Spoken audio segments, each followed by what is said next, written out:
Hi, good afternoon. I'm Rodman Primack. I'm the ambassador to Design Miami, the former director, chief creative officer.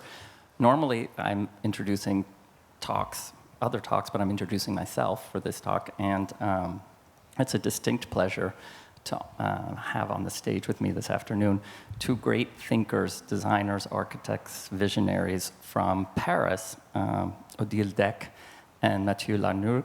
I'm sorry, did I say that all right? Lehanneur? It's so hard for me. Lehanneur. Lehanneur. In French, we said Lehanneur. Lehanneur. It's not Great. easy to pronounce. I'm glad that's being recorded, too, that important moment. Anyway, Mathieu and... Let's start again.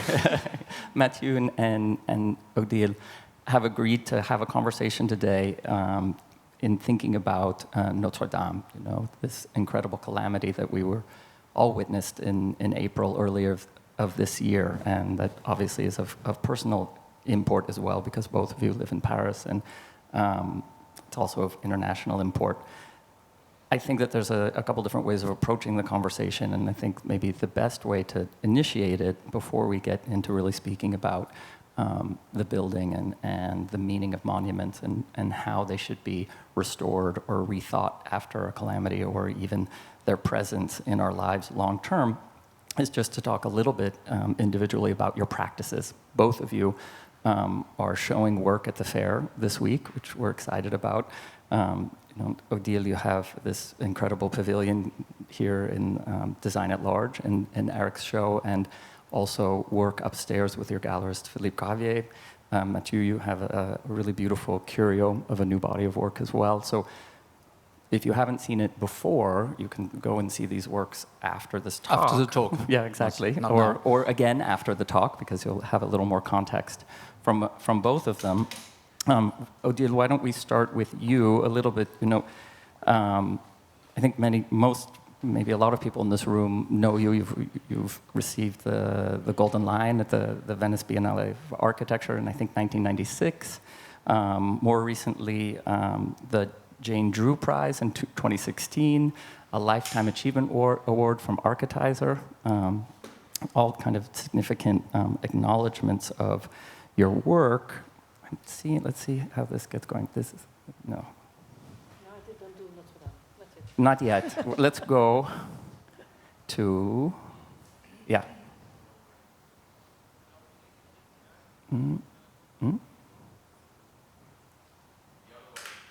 Can you forward it? Oh, I need to be pointing it the other way. I'm pointing it at myself, which is not changing the channel very effectively. Anyway, these are some of your works, Odile, but what I'd like to get to a little bit before we get into the conversation about the monument is a little bit about your practice and your viewpoint. What's important to you in terms of designing things and what you want to do in the world? It's true that, first of all, I'm an architect, but I always felt that being an architect is too limited, or could include more things. That means going from the art to the urban planning, and in between the architecture and design, and but something else also, because I'm totally curious about everything that I didn't do before, and I always want to experiment things that I did not know. And so my practice is not a big practice. It's only between 15 and 20 people. I don't want to be a big machine, because I want to know everything which is going out from my office. And at the same time, there are mostly architects in the office. And they are all able to work on many things. I ask them to be also, to do everything, not only architecture, but from the beginning to the end, and also the design and also the art pieces. So we work as a workshop, a kind of a workshop. It's a kind of experimenting, doing models, doing drawings, doing projects, and working in different countries. At the moment, we work in Barcelona, in London, in Paris. We were working in China before. And I teach also, because I'm an educator. And I'm teaching since the beginning of the 90s.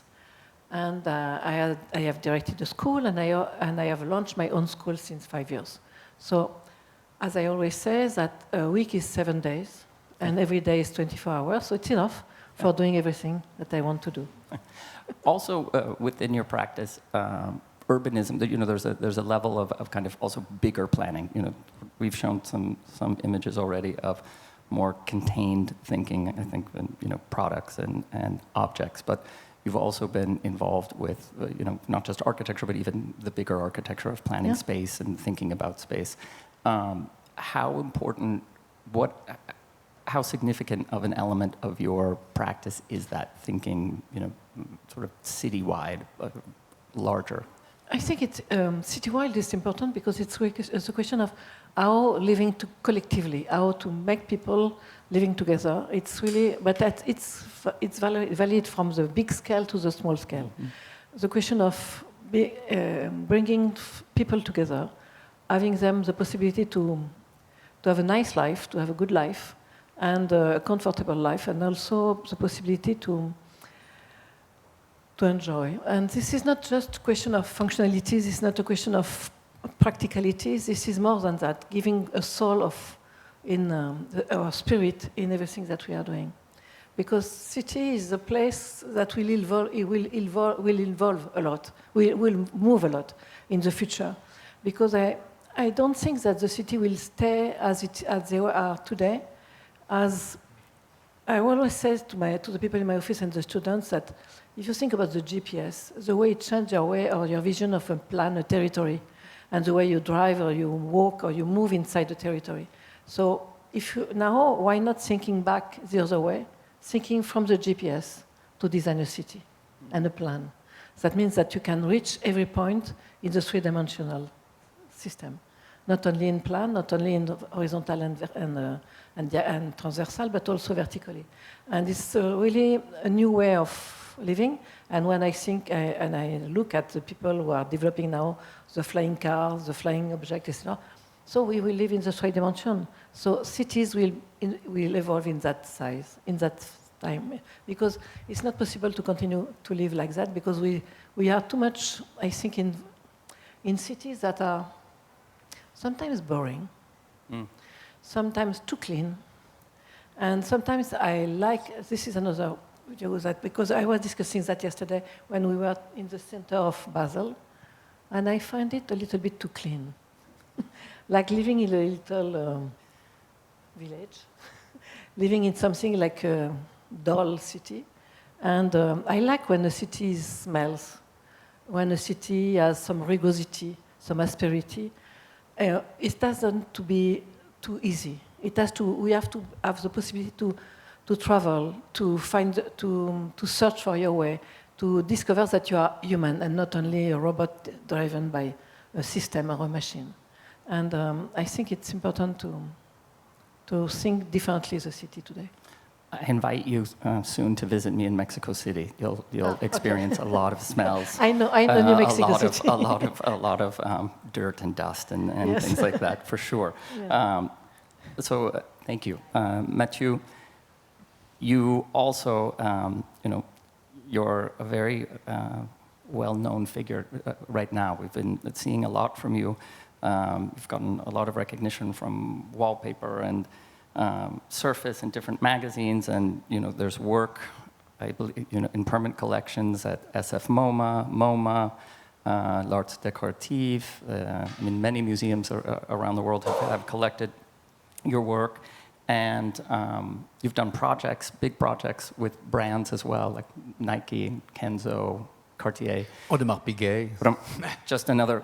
They're the watch sponsor across the street, not at Design Miami, but it's good to get the plug in there too. So you work, I think, though, thus far, in a slightly different scale to Odile, but I think you're also having kind of great impact just in terms of the objects that you're making. And wait, I just want to stop on, let's say, one, because I love this project. But why don't you tell us a little bit about your practice and your vision and why you're here with us too? I don't know why I'm here with us. You will. Well, no, we invited you. We invited you. We wanted you here, but. I'm a designer, and I probably choose this job because no one, even me, is able to give a clear definition of what design is supposed to be. So when I decided to apply in a design school, didn't know anything about design, and frankly, at this stage, I didn't know any designer. But I was feeling that maybe some object, some things, some product, whatever the way we call it, are able or should be able to modify or to create a kind of vibration between a human being, a living person, like you and me, like all of us, and a things. And I was strongly believe at this stage, and I'm keep thinking about that a thing that is just an inert object has or should be able to create this kind of emotional things between, it's kind of magnetism, basically, between living entities and dead entities, and whatever the scale. And I love the design about this question of scale, because I believe also that small things, and maybe because of the human scale, small thing like that might be a virus, or that might be an active principle to save you, but as small as it is, it can really transform. And you know, a virus is able to kill an elephant, but an elephant is not the best way, the best things to kill the virus. So I strongly believe that the small thing can be sometimes more discreet, but more efficient to really transform things. So at the end, it might be, in my practice, to answer your question, it might be a product that could be made or sell in mass production, or it might be limited edition pieces, it might be unique pieces, it might be interior design, it might be art piece, just like you displayed. Even if, for me, I'd never call my piece art piece. This one, for example, the idea of this one was not to create something that you just enjoy in terms of aesthetic, but trying to check, firstly, for me, if an object, one more time, would be able to give you the same strong experience than the one you get in front of the sea or in front of the ocean. And I was always surprised, I'm not a sailor, but I was always surprised that in front of the ocean, you do not need to think, you do not need to talk, you even do not need to remember, you're just enjoying the fact that, wow, I'm alive. I'm alive here and now in this world. And wow, this is just a kind of miracle. So in every single project, I try to create this, whatever the process, whatever the number of pieces that will be made, whatever the materials, but trying to create something between you and thing. Odile, do you have a similar kind of connection or desire to connect emotionally with objects and people? I think that we nearly say the same, that we won't change the perception and the life of people. We are really concerned by human being. And this is the question of emotion, it's a question of the sense, the question of to change your daily life, that something that you are doing is giving you a perception, a feeling, and you forget the hardness of your life, and your soul is there. And that's it. You're drawn into this thing. I think it's a perfect moment to sort of transition to the next thing that I wanted to talk about, which is actually the kind of soul of buildings and objects. And before we speak about this incredibly powerful structure that almost the entire world recognizes and has feelings about, whether or not they've been to the building or not, I think it's interesting to think a little bit and talk a little bit about the power of buildings, even the power of this building that we're in today, or buildings that we encounter. I personally feel that buildings are successful when obviously they fulfill their goal in terms of creating a space, but even when they can transcend that, when they can do something that's more than that they deliver double or triple time, something emotional, something spiritual, something beautiful. And I think we see through history that structures have an incredible power, even more so than, in many cases, than literature and paintings. There are ancient buildings that still resonate with us thousands of years later in the Western world, in Latin America where I live. The power of pyramids, the power of colosseums, the power of these things really is something that I think makes this conversation important, particularly as we think about resources, sustainability, and these kind of new topics of the 21st century. Like, what does it look like to invest resources which are limited into something that could maybe be permanent or should be permanent? When you look at the objects that you're making, and when you're thinking about how to use your time, how to use your energy, how important is it to build things that are not just relevant right now, to make things that are, there's something that like super interesting about something that's super topical. Like right now it makes sense and it means something. Is it important that it also means something in 20 days, in 20 years, in 200 years? How important is that in the process? I don't think that today, when we build a building, we think that it will survive for 200 years, And it's a question of technology, it's a question of how we built it, and it's a question of speed of the life and the cycles. But at the same time, and I think that monuments were very particular in the past because they were monuments. They were the building for the power, they were the building for the religion, they were the building for the top people in the city, but we never speak about the ordinary building we were surrounding these monuments. So, and even Notre-Dame, because we will speak about Notre-Dame, was totally surrounded by little houses and glued to it at the beginning. So it's really, there is people or countries or cities were always thinking that they have to erect something which is bigger than them, that goes to the sky in a way, and cathedrals are like that, and try to, at the same time, feel something which is above them, transcendental, and at the same time that it's a question of comparing cities to cities. If you think of Bologna with all these towers, that people were competing to have the bigger tower in the city. So you have people who always want to have something which is more than them, more than human. And monuments are like that. And in your country, the pyramids, where sometimes sacrifice was done, and but in the religion is always like that. So it's very particular. So I don't know if today we are building monuments. I'm not sure. I don't know if you're familiar with the project Hudson Yards in New York, but it's this new development that has just recently opened in New York City to a great deal of fanfare and a great deal of criticism because it's been kind of marketed to the New Yorker, I'm a New Yorker as well, that this is sort of this incredible new gift to the city. It's a new city within the city. It's a monument to what we can do. And there's a number of public art or design sculpture projects within it. And I have found myself being super frustrated around it because I don't think the architecture is very strong on one side. And I also don't think it's really a monument to anything but consumerism and to the fact that we need to build buildings and vertical buildings, and that's, if it were just what it is, which is just a place to put offices and houses and things that are people and apartments, it would be one thing. But there's been this incredible PR campaign to kind of package this thing as something other. But what it will be in 10 years, in 20 years, I don't know. Because it doesn't have any transcendence in a way.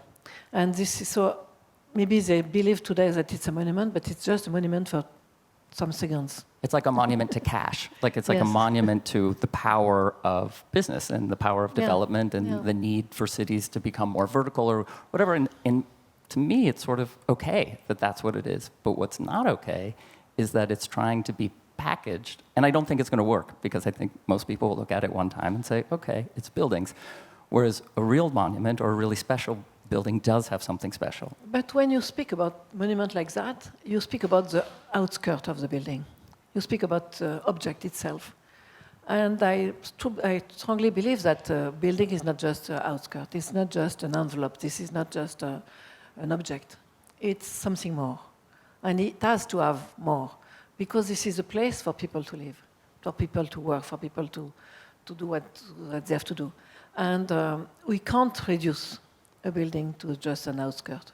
It's really the program, like the I know. actual program This becomes the lifeblood of the building. It's more than the program, because the program is just a list of functions. And this is something more that architects can add, in a way, or maybe and sometimes designers too. That it's something that you can add. It has another value. And if you just look at because for example, I have to speak about this building, where we are. This is just an envelope. The outskirt is something.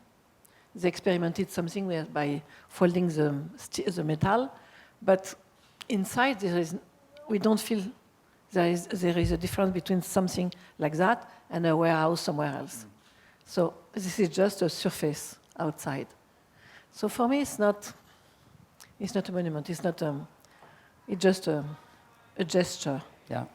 Mathieu, where do you stand? For me, the humanity is a kind of paradox. I mean, I always think about, should we have to make this, or does this thing do not need to exist? And it's always the permanent paradox. And we know to avoid to waste your energy, your time, sometimes your money, maybe I shouldn't do it. Maybe I do not need to do it. And probably many objects, many chairs, many buildings, many things do not need to exist. But on the other side, since we are human beings, we know that we're going to disappear, and we just basically arrived on this planet, and very recently, according to the universe and the planet itself. And all of us want to leave a mark on this planet, because we know that, it's going to be very quick. I want to let something on Earth. So this is one of the reasons that we make some kids, and like architect made some buildings, and designer designing chairs, and designers clothes, and whatever. It's always the same, that I want to keep existing even when I will disappear. It's something quite a question of ego, but more than that, it's for me the paradox of humanity. And maybe we'll talk about that for the project of Notre-Dame. That for me, it was, I don't know if I want to make the project I made. Maybe I don't, and maybe it do not need to exist. And for every single project I'm thinking about, I got the idea, I got the design, I know how to make it, and maybe it's enough. Maybe I can just explain the idea, and maybe I do not need to make it. One of the teachers I get in design school told me a good project is a project that you have to be able to explain by the phone.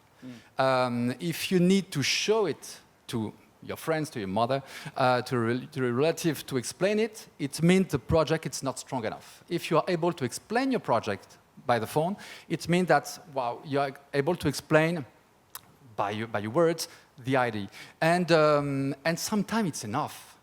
Sometimes it's enough. I clearly understand your idea, and I can visualize it, and okay, I can get it, and basically it belongs to me.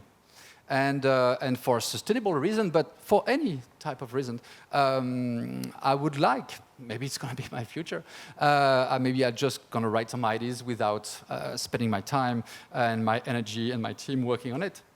And maybe I can leave a mark just with ideas. Some of them could make sense to be done, and some of them don't. I think it's an interesting notion, and it's not a new notion, but I think it's an interesting thing to remember how powerful ideas can be, just the idea. And in your case, obviously this is unfortunately the image from April, one of the images in April of the Great Fire. And a week later, you released a conceptual kind of idea to the world to say, well, what would it look like if we were not to rebuild this cathedral as it had been built at its last sort of incarnation in the 19th century, a building that was really built between the 12th and the 14th century, a building that was modified over the subsequent 500 years multiple times, and then in this last version in the 19th century, but to really say, this is something that's iconic, but it's something also recent, this bell tower, and you proposed something that is in many ways probably maybe not possible or possible, but was more the spirit of engaging conversation about what does it mean to make this building whole again. It's like it's been damaged, it's no longer whole. What does it mean to be whole again? And I think it's exactly this idea that you don't necessarily even need to build it. No, absolutely. And even before that, I have to confess that I'm living in Paris since a long time, but I have never visited Notre-Dame. I'm sorry. It was... For any reason, because when you are a tourist, you know that you need to visit this. Okay, 12 million people a year visit this building, and it's kind of surprising that neither of you have visited. I'm not proud of it. But I need to know that Notre-Dame is existing, and I never visit yet the pyramid in Egypt, but I need to know, and I'm living with the pyramid in my head. They are existing, and it's enough for me. And when the image you just displayed before, it was I saw it through Instagram. Probably a few minutes after the beginning of the fire. I remember I was in a taxi. I was coming back home, and I was checking Instagram, and I saw it, and I was thinking. Well, it's just, I don't know, a painting, a photomontage, a collage, or whatever. And I checked, and it was the very, very first news explaining that the fire is coming. And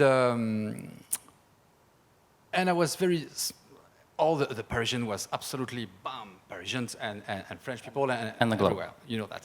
And the day after, release day after the debate, towards the beginning of the debate, and just after, it was totally insane. When someone is dying or just dead, you do not discuss just a few minutes after that what we're going to make, and no, you need to accept that, and it takes a long time. But the day after, it was the beginning of the debate between the conservative, between the architects, between the politicians, who said, "No, we're going to rebuild it. Yeah, we got some ideas, and we can make it in titanium and in this, and with materials, it's going to be faster and cheaper and lighter and blah blah blah." For me, it was not a question of materials. It was not a question of time. It was just a question of taking time that we need to accept that something has disappeared, And 1 week after, I decided to be part of the debate, but not as a specialist of monuments. I'm not as a specialist of architecture. I'm not, and not as a specialist of religion. I'm not. But just an idea, basically a 1-minute idea, just with a kind of collage between a project I made a few years before with a kind of permanent fire like that, made out bronze, that has sticked to the roof of Notre-Dame. And for me, the idea was, in a kind of provocative way, but just to be part of the debate in another way that just explaining, argumenting, and explaining, just by throwing it out there, by putting it there, and to try to make this proposal in a different angle, and not by the material itself, not by the building itself, not by the history itself, but by trying also to link the story of Notre-Dame with the culture and with the religion. And I was a believer. I'm not anymore, but I was when I was kids, and I was always surprised that in the Bible you can always see this image of fire. And in the Bible, the fire is not a catastrophe. The fire is the presence of God. And the burning bush, the Pentecost with the flame upon the head of the saints. So for me, it was a way to maybe to shift the catastrophe into something that maybe the bad news, could be not a good news, but a kind of presence. So since this monument was a church, and it is a cathedral, but become like a monument for tourists, for other monuments, remain this kind of religious background, it was important for me to play with this idea. Odile, it makes me wonder sort of immediately how I think we all know where Mathieu stands in terms of what should happen, that something new should happen to this building. And I would imagine that you probably agree that it also, that there shouldn't be a restoration that is faithful to the 19th century version of the building, but that something, there should be a competition and something new should come forward.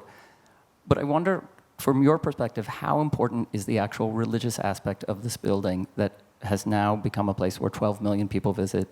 Arguably, a large portion of those visitors are not Catholic and are not visiting necessarily for religious reasons, maybe other religious reasons, but definitely not for Catholic reasons necessarily. Like there's a fraction. And this building now exists as something so much bigger in a way than a religious building. It means something, to the world at large.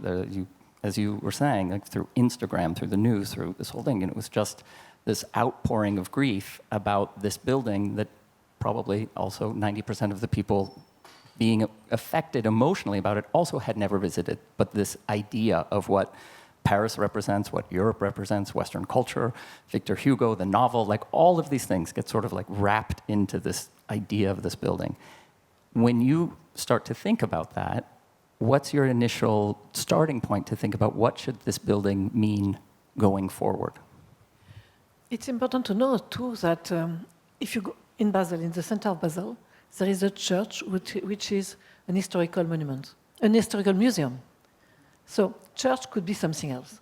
Church in many cities has been transformed in other programs.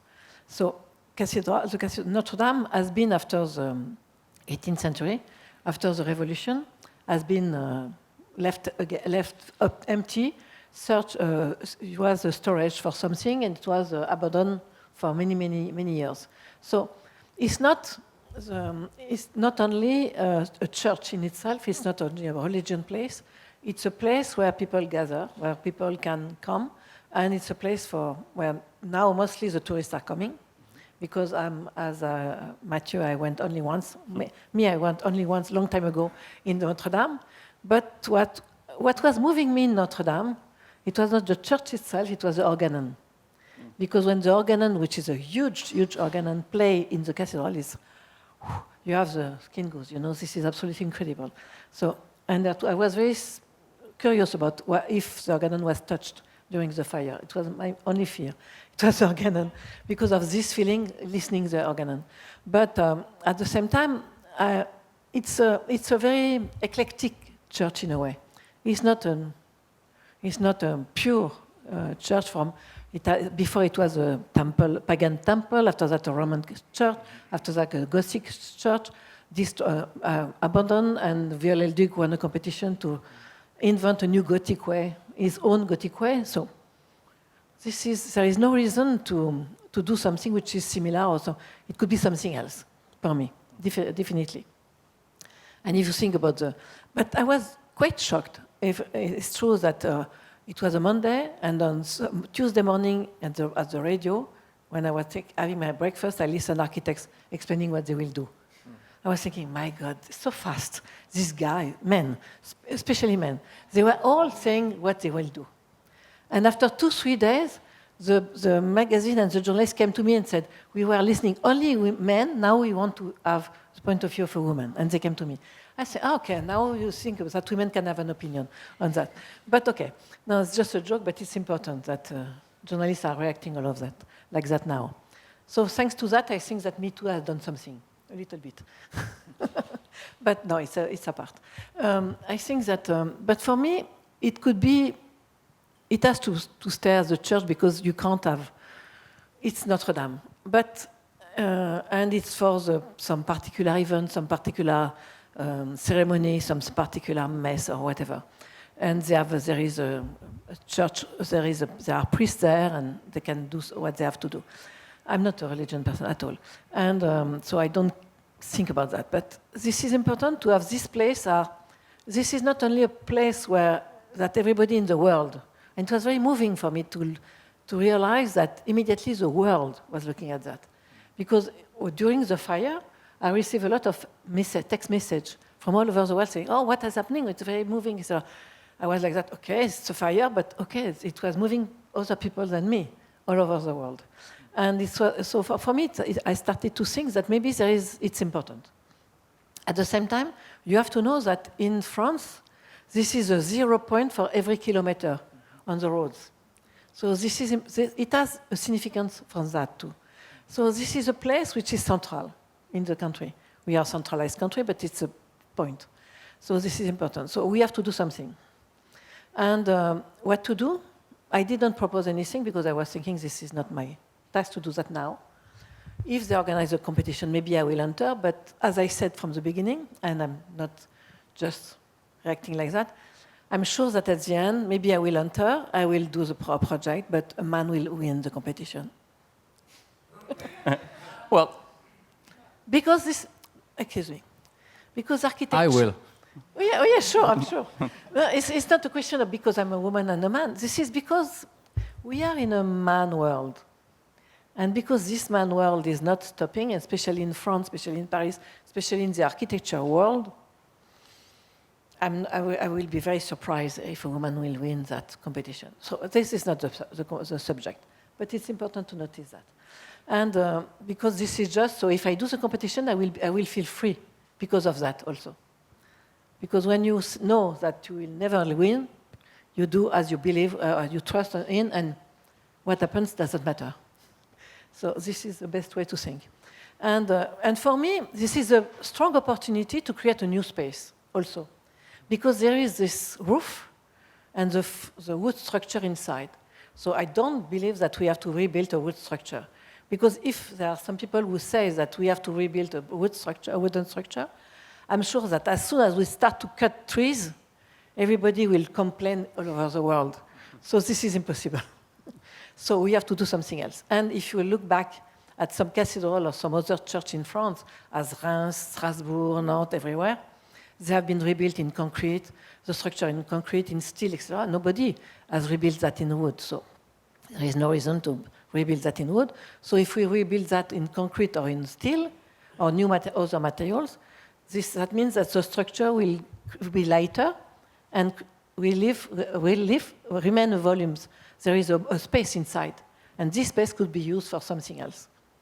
Not restaurant, not entertainment, not something absolutely like that, but we have to think about what to do there. And the needle, why not? The needle is for a Gothic architect to compete for the highest points, the lighter points, whatever. And it's interesting as a challenge. Why not? But I will take that question like that. Not as I'm the best one. No, that's not my question. I know that I'm not. You both live in a city that is filled with monuments, is filled with historical buildings. It's fundamentally a living museum in many ways, the central core of Paris. So there are other structures, mainly some structures not of such significance, but there are structures like the Louvre and other structures that have been intervened. But and I wonder how you feel about those previous interventions or sort of this basic conversation between doing something contemporary within if you think close to Notre-Dame, La Sainte-Chapelle, the Sainte-Chapelle is much more beautiful, much nicer, much sensible, emotional. This is a nice place, a nice volume, a nice work, etc. So this is much nicer than Notre-Dame. But okay, Notre-Dame is Notre-Dame. The Louvre, before the intervention of the museum, the reconfiguration by Yomin Pai, it was a chaos inside. They were a part of a museum, they were a ministry inside, there were offices, there were a school inside, it was just a place for many, many different programs. And when they started to take them out, they were complaining, they were thinking, no, we want to stay in the Louvre. This is a fantastic place to be established in the Louvre. And the Louvre, the courtyard were open, you could cross the courtyard wherever you wanted, Now they're closed, so the renovation has closed spaces that were open before, because you could cross that space before. But at the same time, the project has done a central point, and there were a debate for the pyramid. Because every time we do something contemporary in Paris, there is a big debate for months and months and months. The first time it was for the Pompidou Center, but for me, it was, as an architect, there were always a before and after Pompidou Center, because I was a student at this time, and I was always thinking, if we can build that in Paris, in the central Paris, this is fantastic. You could be an architect, fantastic there. So after that, we had the piece of art by Buren inside the Palais Royal, and after that, the pyramid. And every time it's months and sometimes years of debate. It's not possible, it's possible, etc. But after that, it's part of the life of the city. So whatever we will do on Notre-Dame, it will have a debate, and the debate is still ongoing, between the conservative and the progressists, in a way, if I can speak like that. But at the end, whatever is done, it will be integrated in the city. And everybody will be proud of that. Mathieu, your proposal was just an idea. But in reality, what would be a successful outcome for you in terms of thinking about Notre-Dame and a future for it? What would it actually comprise? You know, in this type of monument, it's, for me, whatever the context or the function of those monuments, they talk about the kind of transcendence, about something that it's for human being, it's always something that talk about a kind of eternity. That's something that I was talking about, the fact that we want to leave a mark in this world because we know that we're going to disappear, and such a monument, it's something that give you the feeling that eternity exists. And you know, when I post this idea and joke, a kind of visual joke, basically, and even in the comments, I don't remember what I explained, but it was clear that I was not absolutely serious. And a few seconds after I spoke, a few minutes, I received a message from my wife, who is here, who comments me, "Darling, you are mad. You are insane." Because she was knowing probably better than me that you can't do that just 1 week after the catastrophe. And I received many messages, many positive ones, but many messages who asked me to die, definitely in the fire.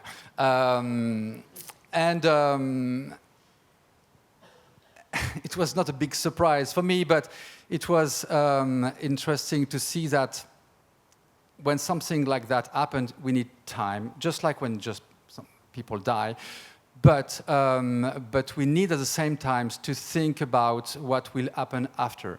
And the question is not to try to recreate the past, because it's totally useless and stupid, but how we have to move forward and how we have to accept the catastrophe, how we have to keep in mind what has existed during the war, during the epidemic, the history of human beings, and how the humanity is always able in the kind of quest, permanent quest that we want to keep going.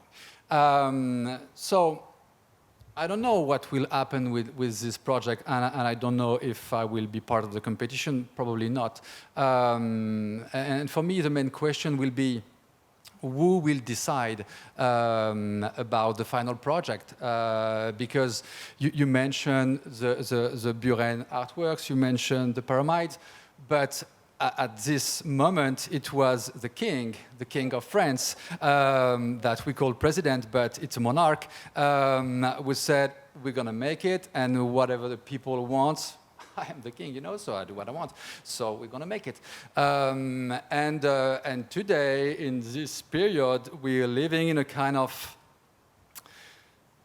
fake or not, I don't know, a democracy in this type of project. And my feeling is probably the competition will have to be chosen by the followers or by the citizens or by the Parisians or whatever, in a kind of democratic answer. And never good project, never interesting thing may occur just by the consensus.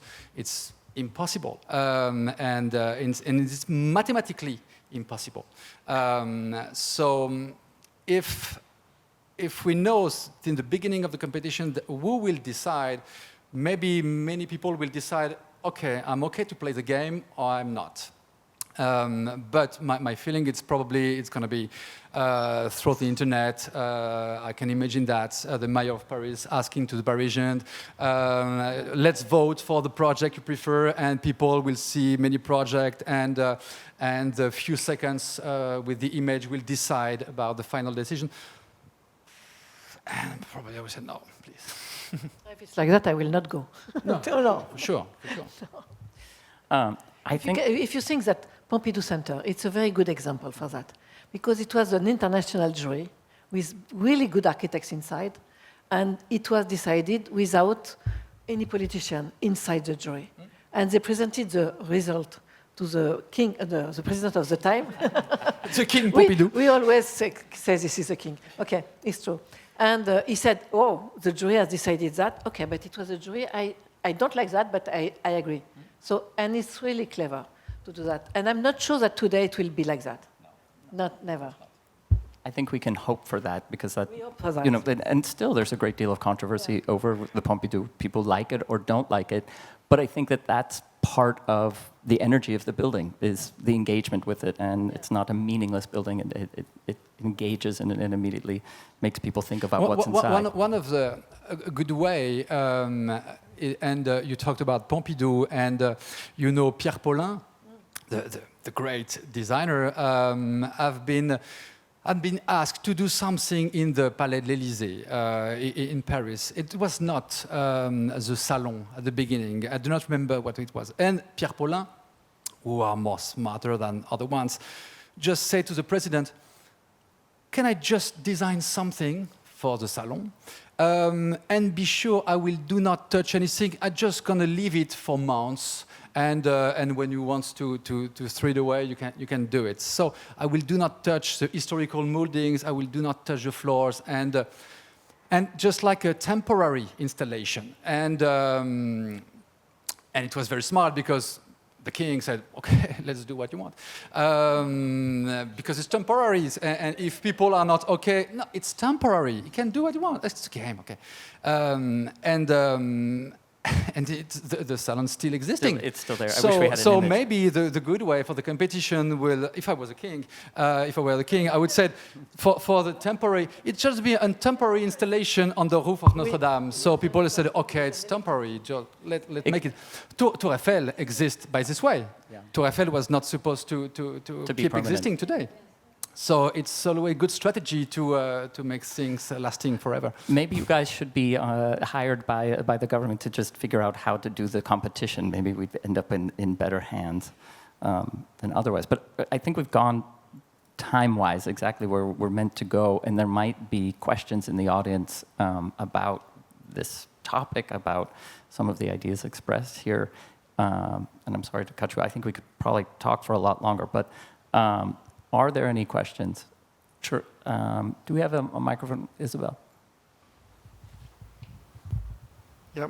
At Odile, I wanted to ask, do you think it is insane when entrepreneurs like Pinot or Arnaud came up to say, I spent 300 million euros to rebuild, and then Arnaud, the competitor, I pay double amount for it, and in 1 week you have about 700 million euros for the roof to rebuild the Notre-Dame, when we see what on the whole world we have other things that maybe be as important as those. Thank you. It's a difficult question, because I feel that when Pinot, it was the first one, proposed 100 millions, and after that, the game started. Because when he proposed that, I'm not sure that he was thinking that the game will start. And after that, Arnaud started 200 millions. Okay. So who was the longer one? It was exactly like that, between guys. Excuse me, it was exactly that.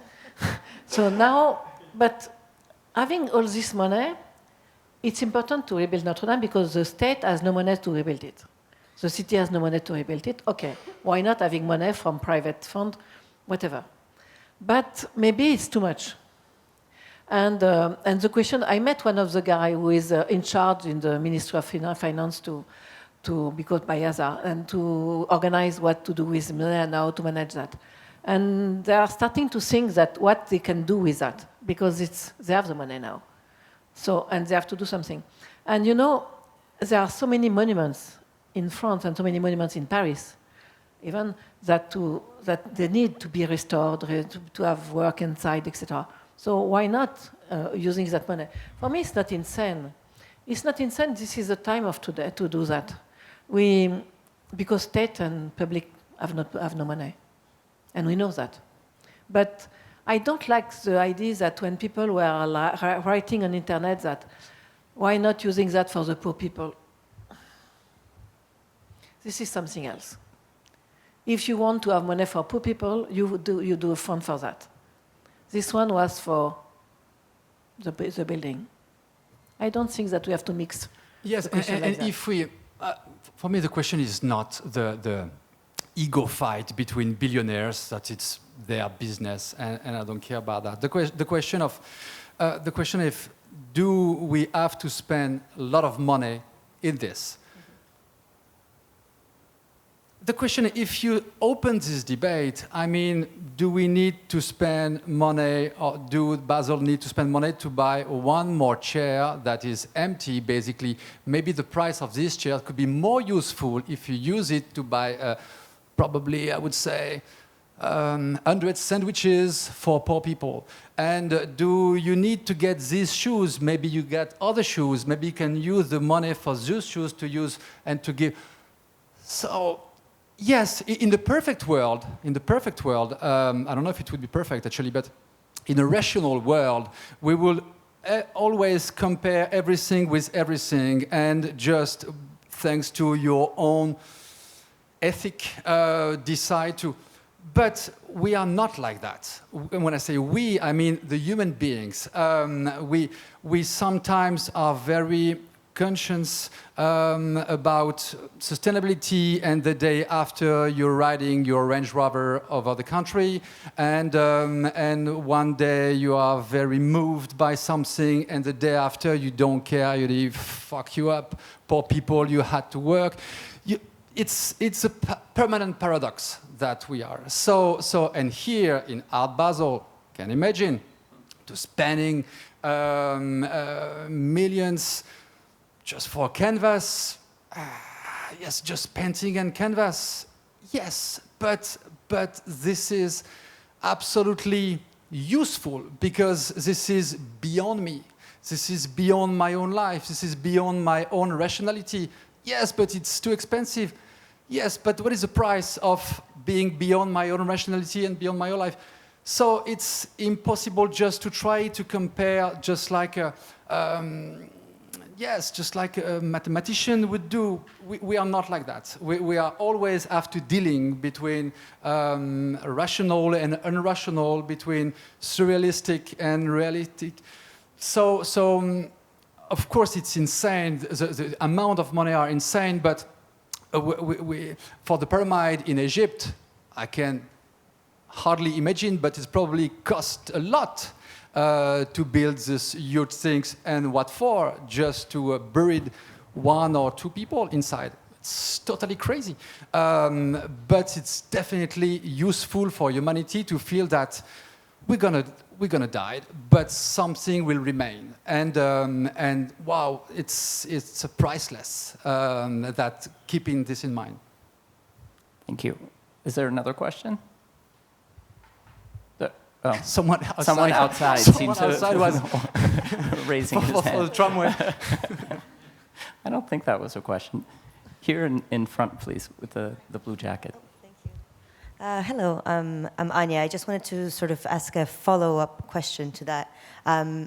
So I was wondering, because in fact what you've mentioned actually while you're speaking, a lot of people who had a lot of emotions and were very vocal about this event, about the fire, actually maybe hadn't even been to Paris or to the building, but felt like it was the kind of the burning down of some greater symbol of maybe France, but maybe in general the past, past cultures, past religions, whatever, humanity.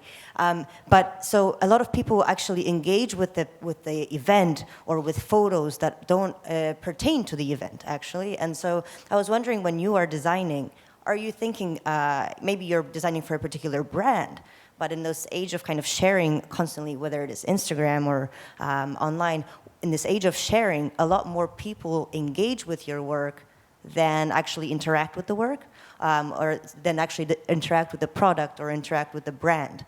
And when you're designing, do you think in that context, or do you focus more on what that product is for the user or for the company with which you're working, for example?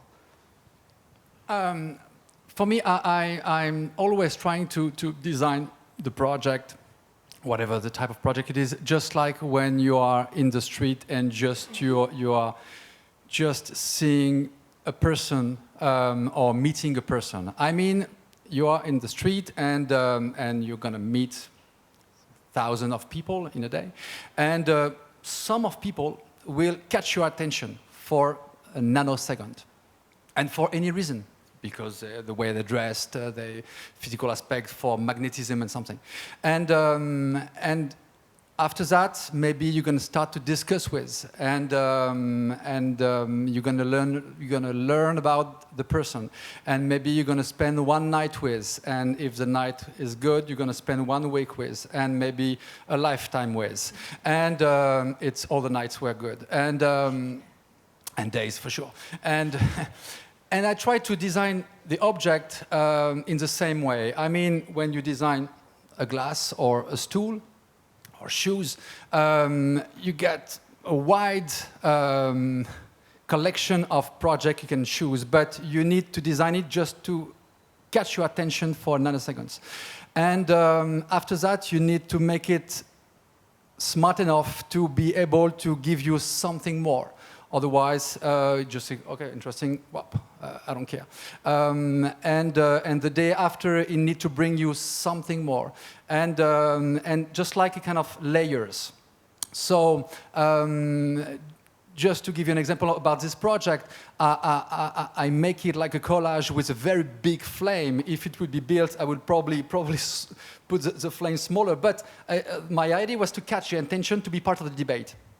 And after that, to explain that maybe the fire could get another signification, thanks to God or other things. So all the projects, I try to make them in that way, and to try to not to be basically in my own brain or in my own mind, but to try to be in the mind of the people who just discover an image, a project, an installation, an interior design, and to try to how should I make it, and not only for aesthetic reason, to give him or her, I want to feel it, I want to touch it, I want to get it, I want to live with. Just like I'm always amazed by, we get 2 kids, by the newborn. When the newborn arrive, the eyes are keeping closed, but they just touching and smell it. So in all the project, for example, I try to work with this type of instinct. Making a project or an object that you want to touch, you want to smell, you want to feel, just like to create the vibration thanks to the instinct. Thank you. Odile, do you feel similarly in terms of your product design when you're designing objects? Is the presence of the user as present? But it's even for building an object, it's the same. Because, the problem that I was feeling before is that we don't know. We usually don't know who will use it. We don't know the person. We don't know the people. It's very rare when you do a house for somebody, you know them. When you do a specific project for one person, you know them. But usually we don't know them. And we don't know how they will react. So we have to think about some people and to be able to, and you feel about yourself the way you go to, you approach an object or a building, and you ways you want to experiment a space, an object, a texture, as you said, touching something.